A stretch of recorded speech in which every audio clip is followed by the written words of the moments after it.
চলতি অর্থবছরের অগস্ট থেকে টানা ৩ মাস ধরে কমছে তৈরি পোশাকের রপ্তানি আয়, কমেছে রপ্তানি আদেশও। সবশেষ অক্টোবর মাসে রপ্তানি আয় কমেছে ৭%। রপ্তানি এবং আদেশ কমে যাওয়ায় এই প্রবণতা চলতে থাকলে আগামী মাসগুলোতে তৈরি পোশাক খাত আরও বড় সংকটে পড়তে পারে বলে আশঙ্কা বিশ্লেষকদের। দেশের অর্থনীতির অন্যতম ও প্রধান চালিকা শক্তি তৈরি পোশাক খাত।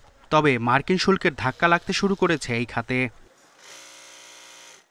রপ্তানি উন্নয়ন ব্যুরো ইপিবির তথ্য মতে আগস্ট মাসে পোশাক রপ্তানি কমে দাঁড়িয়েছে $৩১৭ কোটি, যা আগের বছরের আগস্টে ছিল $৩33 কোটি।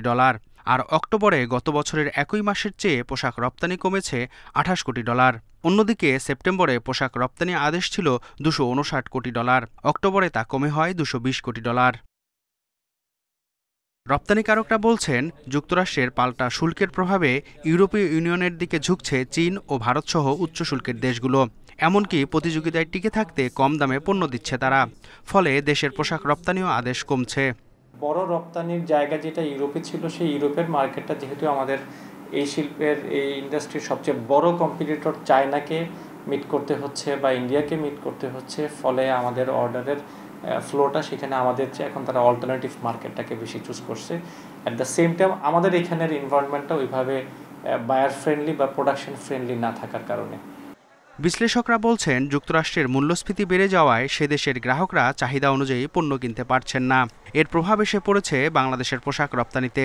এছাড়া ইউরোপের বাজারে প্রতিযোগী দেশগুলোর প্রবেশে এক ধরনের অসম প্রতিযোগিতা তৈরি হচ্ছে। উচ্চ শুল্কের কারণে মার্কিন ক্রেতারা এখন আগের মতো পণ্য কিনতে পারছেন না, এবং সেটা শুধুমাত্র খাদ্যপণ্যই না, খাদ্য বহির্ভূত আমরা যে সমস্ত পোশাক পাঠাই সেগুলোর ক্ষেত্রেও তাই হচ্ছে। এই কারণে যেটা হচ্ছে যে মার্কিন যুক্তরাষ্ট্রে মূল্যস্ফীতি বাড়ছে, পণ্যের চাহিদা কমছে এবং আমাদের কাছ থেকে বায়াররা প্রত্যাশা মতো কিনছেন না। উপরন্তু উচ্চ শুল্ক যেটি আরোপিত হয়েছে সেটিরও একটি অংশ বায়াররা চাচ্ছেন আমাদের যারা সাপ্লায়ার তাদের উপরে পাস অন করতে।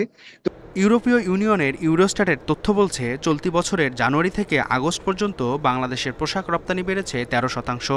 একই সময়ে চীনের রপ্তানি বেড়েছে প্রায় 17%। প্রতিযোগিতায় টিকে থাকতে এখনই নতুন বাজার, পণ্যের বহুমুখীকরণ ও নীতিগত সহায়তা জরুরি বলছেন সংশ্লিষ্টরা।